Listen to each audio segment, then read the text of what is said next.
today to tell you my story that happened over 3 years ago. Man, I don't even know where I began. It's been so long that, it's been almost 3 years now that I finally got an answer to the problem that's wrong with me. So for 3 years, I've been dealing with a critical issue of being off balance and having balance problems. And I've seen so many doctors throughout the years, the past 3 years.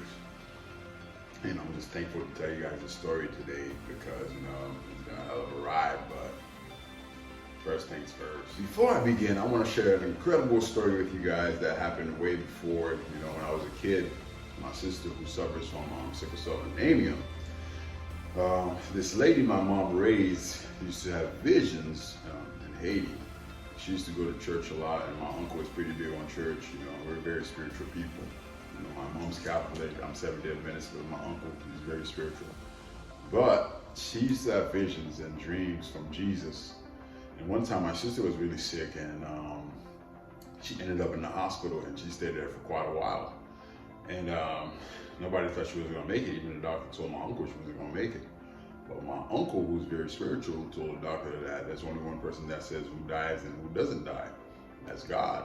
So eventually, my uncle went to the hospital, and that night before he went to the hospital, the lady my mom used to raise, she passed away, by the way, rest in peace, Marguerite. She had a dream from Jesus that, Jesus came to her dream and said, and Jesus said to her, like, you need to sing these poems and these songs of healing to my sister, so that way she could heal again. And sure enough, the next day, my uncle gets my sister in the hospital, and they pick her up. And the doctor says, what are you doing? This is crazy. This is absurd. Everybody thinks Jesus or God is going to save him. But, I thought he was crazy. So I took my sister home, and that night, the whole family gathered all together. And they said a big prayer and sang the songs and the poems Jesus said in the Bible, in the dream actually, that he told her in the dream. And sure enough, we start singing the songs and the poems Jesus said in the dream to that lady my mom used to raise. And sure thing, like, at that point, my sister would look like a crippled person. Her arms were bent and crippled. And then, like, all of a sudden, we start praying and praying and praying after prayers and singing these songs. You saw like a force field around her, like a catacomb type of thing. And you could see my sister transforming, and, she was never sick again after that day. It was very powerful, like one of the greatest events that happened in my life. But moving on, it's been about 3 years, man. I've been suffering from my own experience, I remember making fun of my sister because she was sick, and that was the worst thing you could do, man. Never make fun of people when they're sick, I used to brag how about, like, I'm never in the hospital, I never go see doctors, I'm super healthy, I'll never be sick. I thought I was invincible, I thought I was like Superman. And one of my favorite characters growing up was Jean-Claude Van Damme. I thought I was Jean-Claude Van Damme. I thought nobody can hurt me, nothing can hurt me, no disease can hurt me, and nothing at all. You know what I mean?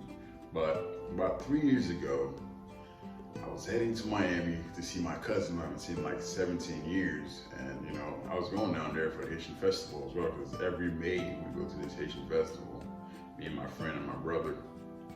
And sure enough, I took my car, my brother took his car. And I'm driving down Miami, and I'm like probably 30 minutes out before I make it to Miami. And I'm going 70 miles an hour, and it's raining that day, and I go hydroplane at 70 miles an hour. Before that, I'm telling my best friend in my passenger seat, I was like, yo, I know my car slides in the rain. And as soon as I told him, I fishtail left and right.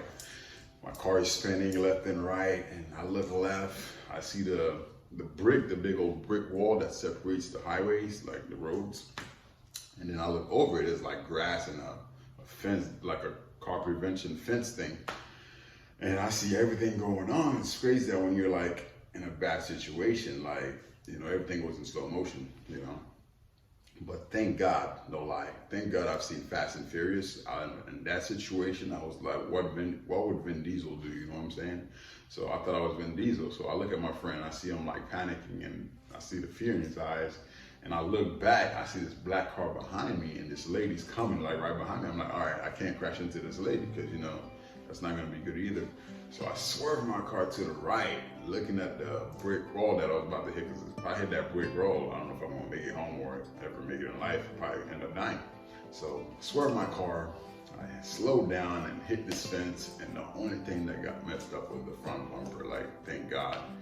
You know, God is very powerful. When it's not your time to go, it's not your time to go. Yeah. So that day, man, I know what, love does exist. I felt like what love really means, because that day when I crashed my car into that fence, so many people stopped and came to me like, are you okay? Are you okay? Like, what's going on? Do you need a doctor? Do you need help? I had a nurse come up to me. She was like, are you sure you want me to check anything? So many people came to me, and I just remember this guy, this Mack truck. Like, he stopped the whole traffic. Like, he was like, yo, I'm stopping this whole traffic just for you, brother. Do you want me to just stay here? I'm gonna stay here until you can pull out and, head back to wherever you're going. I'm like, man, thank you so much. But, I just stayed there until the state trooper came and she gave me a ticket, of course. I'm like, why would you give me a ticket? I could have lost my life. But she gave me a ticket, and I went about my way, enjoyed Miami. But I remember coming back home, and like when you're in a crazy situation, like a car crash, like a bad one, it stuck with you. Like, it sticks to your head. Like, it's crazy how your brain like reacts to stuff. So when I was driving back home from Miami, like, I felt like I was gonna hydroplane again, because it was raining that day when I was coming back. But thank God my brother gave me some money to get some new tires. About that, bro. Thank God for my brother. He gave me some money to get some new tires, and I headed back to Orlando, and I still felt like the hydroplane sensation, but thank God I made it home safe.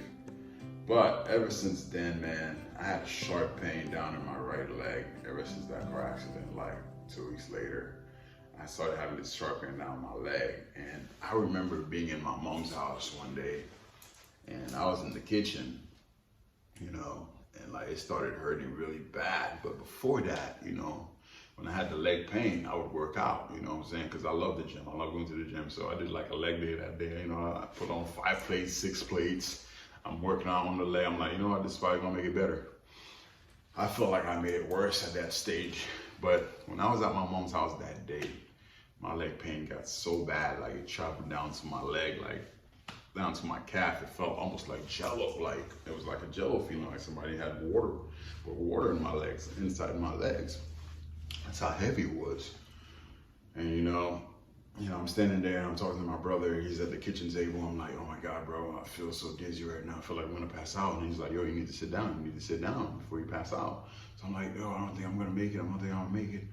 And like, all of a sudden I saw pitch black, and then I felt these zappings through my body, like electric waves just all over my body, my leg, my back. And I'm screaming, oh my God, I'm gonna die. Like, I don't know what to do. And I saw pitch black, and I'm about to pass out. I'm running out of air. I'm on my last breath, and my brother grabbed me. And ladies and gentlemen, love does exist. That moment when my brother grabbed me and I was passed out, somehow, like, that passion, that love, that family love, that bond, it just carried me. And I was like, I can't let myself go. I gotta fight this. And sure enough, like, I came back. I started to see clear again. And the ambulance came. He was on the phone, and the ambulance people, they were like, oh, is he okay? Is he breathing? Blah, blah, blah, blah. Like 2 minutes later, they came, and they sat me down on the couch, gave me an EKG, checked my heart and said everything was fine. And I just remember the firefighter saying, hey man, you want me to take you to the hospital? It's gonna cost you like $10,000. I'm like, nah, man, I think I'll let my brother take me. It's all good, thank you. So sure enough, we ended up in the hospital, and I get there, and I'm like terrified. I've never been in a hospital before, and I never planned on being in a hospital. I thought I was invincible, like I said. And I'm waiting, and finally get to the doctor, and they put me on the bed. I got my first IV, man. I remember my first IV ever. I'm like, man, how could my sister get used to this stuff? It was so uncomfortable. It was just like this needle just sticking out your bones, and it was just very unpleasant, uncomfortable feeling. Like, I'll never want to feel that again. I hope I don't feel that again. But I was there, and they did every test you could imagine, They checked my heart, they did x-ray, they checked my brain, CT scan, SCAT scan, everything. And I just waited for the results. I laid there and just waited, and everything came back normal. Everything came back perfect, So I was like, damn, there's nothing wrong with me. Like, I feel all this pain and craziness, I feel lightheaded and off balance. My vision's not the same anymore. I see kind of blurry. And they're like, well, you're free to go home. So sure enough, I go home. And when I got home, I just laid in bed, man, for hours, just listening to music and playing music and asking God what's wrong with me and what's going on with me. And I laid there for a while. I even called out of work I was off for like 2 weeks, and I could not function. Like I could barely stand up for 5 seconds, man. I would stand up and I feel like the whole world was spinning. And I just remember sitting on my mom's couch. I was sitting on my mom's couch, and before all that happened, I was diagnosed with vertigo. They used to tell me I had vertigo, so I thought it was my vertigo symptoms doing this to me, like the feeling off balance feeling. So I used to do these maneuvers where you like get down on your head, go on the bed, and your head is like off the bed and you're laying flat. But you're supposed to have somebody supporting you when you do this. But I didn't have nobody supporting me, so I was doing it myself. So I did it about 3 times, and turning my head left and right, up and down, twisting it. And I'm like, man, this is not working. I'm still feeling sick. What's going on? And so I'm sitting on my mom's couch, and I hear this loud sound in my ear, like, wee! I'm like, oh my God, what is this? This is crazy. So now I'm sitting on the couch, and my ears is just ringing nonstop and so loud, very high pitched, like a high pitched mosquito sound. And I'm just telling my mom, hey mom, I got this ringing in my ears. And this ringing just kept ringing and ringing and ringing. I remember not being able to sleep that night and turning on the fan just to block that sound out because it was so uncomfortable.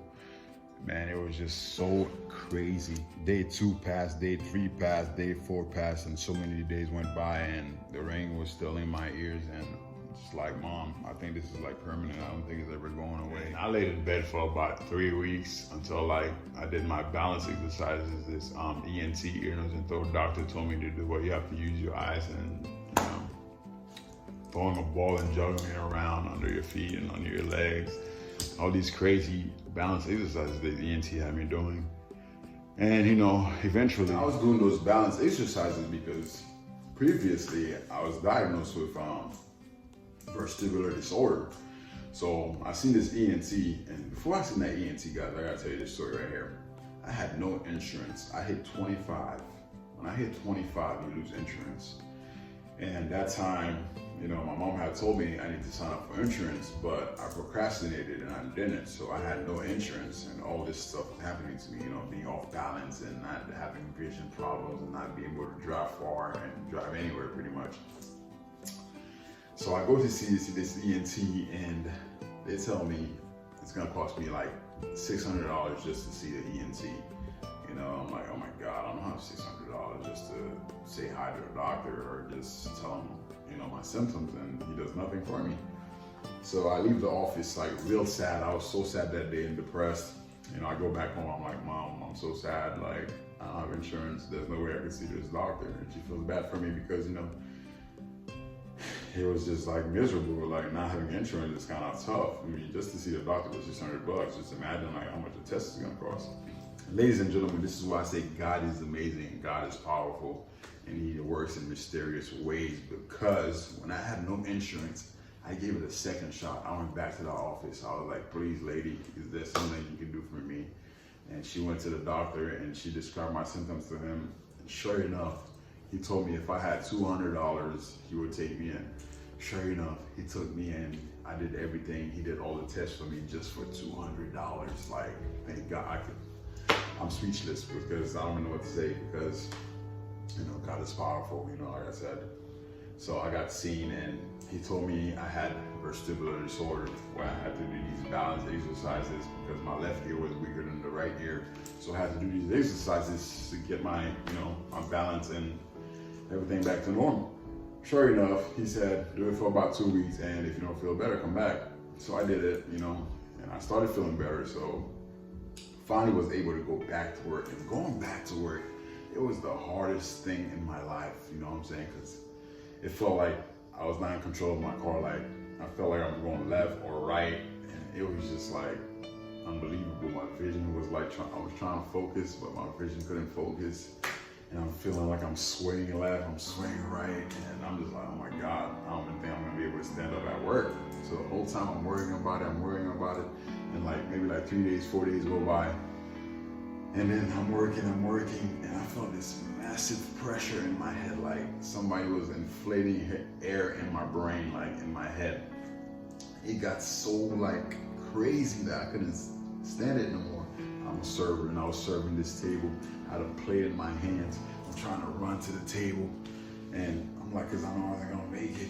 I'm trying to make it. I'm trying to hold my breath, and I run to the back. I start yelling and crying. Oh my God, I'm gonna die. It's my head. I'm screaming my head. My coworkers come to me. They're like, are you okay? Are you okay? And then my manager comes. He's like, Jerry, what's going on, bro? You all right? What's going on? Tell me what's going on. I'm telling him my head. I can't. My head is about to explode. Like, help me, please. He's like, do you want me to call 911? Do you call an ambulance? I'm like, no, I don't call an ambulance because it's gonna be expensive. Please don't call an ambulance. So he's like, I'm just like, just give me time. So sure enough, it came down a little bit. The pressure and the pain and all that pain I was feeling calmed down a little bit. And unfortunately, my coworker was able to take me to the hospital, and that was my second time being hospitalized ever. So now here I am being hospitalized nonstop, like not even like 3 weeks later, I end up in another hospital, and I'm there for like probably 2 days, 3 days, and they send me like a physical therapist to diagnose me to see if I have vertigo. And he said that I didn't have vertigo, so now I don't have vertigo, now I don't know what's wrong with me, and I'm all sad and depressed, and they sent me home, and they told me to follow up with a doctor, and that's what I did. Around that time, I had moved out of my mom's house, and I was living with my roommates because I felt like, if I was closer to my job, I would be more safe because it was more like 3 minutes away from my job, and I lived with my best friend at that time. So I moved out of my mom's house, and I was working closer to my job, and now I'm worrying about bills. Now I'm worrying about making it because I'm having this situation. I can barely drive. I can barely stand up. My vision's bad. I'm off balance. I can't drive far anymore. I used to be scared to just drive to my mom's house. Even at the grocery store, sometimes I'll be in the grocery store, I feel like, I'm in the aisle, I'm about to pass out, and I would run outside and go to my car because, I was in situations where I had to call my brother to come pick me up because I wasn't able to drive. It was just so bad, man. It's like, there's so much stories I could tell you, but I'm trying to cramp it up and just tell you all the important parts because, like, I've been through so much. Like, if you knew what I've been through, man, like, it's unbelievable because, I've been through a lot. Through this. I remember being at a stoplight and almost passing out, and I'm trying to make it to a plaza where I made a turn. Thank God I was at a red light. I was able to go right and then turn again. I called my roommate to come pick me up, and I'm just like, man, holding my head. I was like, yo, can you come pick me up? Like, I'm not gonna make it home. There's no way I can drive back. I've had a lot of situations that way, man. And it was just like unbelievable. I remember being in an Uber ride and almost having almost a panic attack and screaming, and I was trying to get to work so I could, pick up my check and in my schedule. And, I was like breathing heavy and I wanted to yell. And I remember telling my coworkers, like, one of you guys take me to the doctor? And, it was like, the doctor was like 2 minutes away. And, sure enough, I made it to the doctor's office. So now they're just thinking I'm crazy. A lot of people thought I was crazy. They thought I had depression. They thought I had anxiety. I started taking anxiety pills. I remember taking something called Paxil, and it was making me worse. It made my symptoms worse, actually. You know what I mean? So pretty much I had to rely on my balance exercises at some point in my life. I feel like I couldn't travel if I didn't do my balance exercises. I remember going to Boston and bringing all my balance stuff with me, like my checkerboards, what I use for my eyes, and my balance pad. Where I would stand up and do these head maneuvers and stuff like that. I feel like if I didn't do those balance exercises, there was no way I could get around. And that was what that was just a part of my life, you know what I mean? So my sessions with my physical therapist was over, and I was just doing balance exercises nonstop, throughout the year, like 2 years later until now, what I'm saying? Pretty much stopped doing my balance exercises at a point. And sometimes I'll do them again just to see if it worked. And, sometimes I feel like it would work, but I feel like it was more on my mind, mostly my mind. I was also sent to a psychiatrist because they thought I was like, thought I had depression and anxiety. They thought I suffered from it. And she also prescribed like, anxiety pills. I was taking these new anxiety pills. I was like, lady, I do not want to be on anxiety pills. After taking Paxil, that's the last thing I want to do is like take another anxiety pill, because getting off those pills was the craziest thing ever, because, I felt like I was dying. My heart was racing. I felt these vibrations in my ears when I got off of it. I felt like my heart was pumping out my chest. I was like, oh my God, I'm never taking anxiety pills ever again in my life. So, and eventually I just stopped taking pills, and I told the psychiatrist, I'm not taking no more pills, and that's what it is. That's my decision, you know what I mean? You have the decision to make, to do anything in life that you don't want to do. So I stopped taking anxiety pills, and time is flying by, and I'm still doing my balance exercises. Sometimes I stop, sometimes I do them, sometimes I quit for like a month, or sometimes I quit for like 2 weeks, and I'll do them again, because, I felt like that's what made me feel better. I felt like that was the solution. I felt like it actually worked.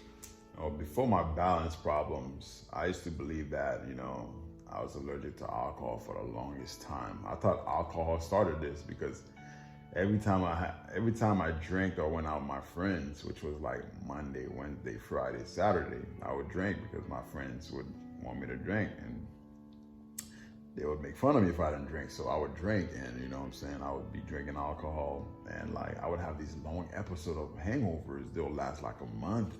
And sometimes behind my leg felt like it was going numb. And I was like, man, maybe I'm allergic to alcohol. Like, just imagine being like off balance and having a hangover that lasted for like a month or 2 months. It's just like unbearable. So I stopped drinking alcohol. It's been about 2 years now since I had some alcohol in my system. I think the last time I had alcohol in my system, I was watching the Super Bowl.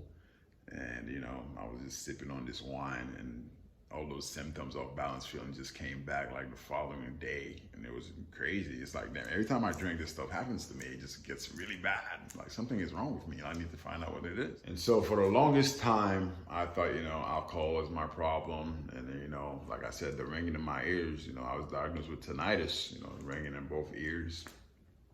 I thought my ears were the problem. And finally, I started seeing this new neurologist doctor.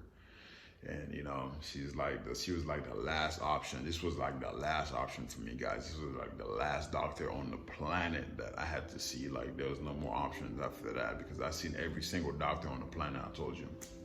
So I go see her, and I'm explaining to her all my situations and all my symptoms and everything I've been through. So she tries to put me back on anxiety pills, and I told her, lady, I'm not taking these anxiety pills because I was previously on anxiety pills, and I'm not trying to go back on anxiety pills, and I'm not taking them. She was like, well, if you ever want to, just think about it, and I just didn't, I was like, I'll just think about it, I'll pick them up and just have them there. And sure enough, I picked them up, but I just never took them. I took like one, and then and something came to me, actually. Like something came to my mind, and something actually like spoke to me. It was like if God was speaking to me.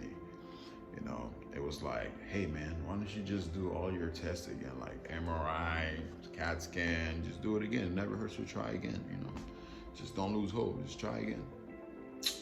Sure enough, I told my neurologist, hey, maybe we should do an MRI test. So that's what it is. She gave me a referral to do an MRI test. Called the MRI people, set up an appointment. Sure enough, I set up an appointment. I go to get my MRI test, and ladies and gentlemen, I'm not a fan of MRIs, because when they put you in that tunnel, you gotta lay in there for like 20 minutes. Man, it's like the worst thing ever, So if you're claustrophobic, I don't recommend it. But it's terrible. But I like this MRI test because, this was the coolest MRI ever. Like when she put me to the tunnel, she was like, hey, what kind of music you want to listen to? And I was like, hey, just play anything. She was like, you know what, I'm just gonna play to this hot hits. I'm like, hey, that sounds good, that's good. So she's playing to this hot hits, and Little Babies on the radio. All the songs I'm used to is playing on the radio. So I'm just like, oh, this is not bad. It's pretty much just laying there and listening to music. So I'm in the tunnel, and the headphones are over my ears, and I'm just like jamming, and I'm like, oh my God, I'm listening to music. This is so cool. 20 minutes went from like 20 minutes to like 5 minutes. That's how fast it went. So, my test was over. I left, went on about my business. And, it's been like a couple weeks, a week later, call up my neurology doctor, And, you know, I'm blowing up her phone. I'm sending her text messages. I'm so anxious to find out if I'm good, if my brain's good. Sure enough, they finally text me out where it is. They called me actually, told me, hey, Jerry, we have an appointment for you on the 3rd, December 3rd, you know, at 3 p.m. And, you know, December 3rd came, I was at work and they called me and I was like, hey, can you guys actually make it earlier, you know, because I'm at work right now. December 3rd came and I was at work and I got an early phone call and they called me and they were like, hey, Jerry, we just wanted you to know that somebody canceled. Did you want to have your appointment earlier? I was like, yes, why not? Because I'm so anxious to know like what's wrong with me, if my MRI, my brain was all right. So sure enough, they called me in like probably like 20 minutes. So, you know, I'm talking to my doctor, my neurology doctor, and she's like, hey, Jerry, there's something wrong with your brain. I'm like, what you mean something wrong with my brain? She's like, did you know that your brain is drooping like 7 millimeters? She was like, what? She's like, yeah, it went down 7 millimeters. When she told me that something was wrong with my brain, I just remember like being there and just, you know, just thinking for a second, like, oh my God, this is like crazy. You know, this was wrong. What's wrong with me? She's like, hey, Jerry, this is probably what's wrong with you for all this time. I know you've been wanting to know what's wrong with you, but there's a problem there. And I was just so like, mixed feelings and mixed emotions. I didn't know what to say back. And she was like, yeah, you have something called cerebellar ectopia, which we call Chiari. So if you're a Chiari patient, you're watching this video or you're going through these symptoms, you don't know what you have, and this might be it. Just know that, man, when you find out what's wrong with you, like just waiting 3 years, it's been 3 rough years of, you know, being off balance, vision problems, seeing eye doctors. I've seen so many eye doctors. They told me I had 20/20. I had no idea what's wrong with me because something was bothering me so much that it was unbelievable. Like all the pain and suffering I went through, you know, like I couldn't make, like, I remember going to school and not being able to drive to school, you know, like being scared to drive to school because I live like probably like 10, 15 minutes away from school and I could barely make it to school. I remember being in an Uber ride going to school and almost passing out, and you know, I'm like, I'm about to throw up in this guy's car. So I had to call my mom to distract my mind, and because I was like, there was no way I was gonna make it to school if I didn't call my mom or call somebody just to distract my mind.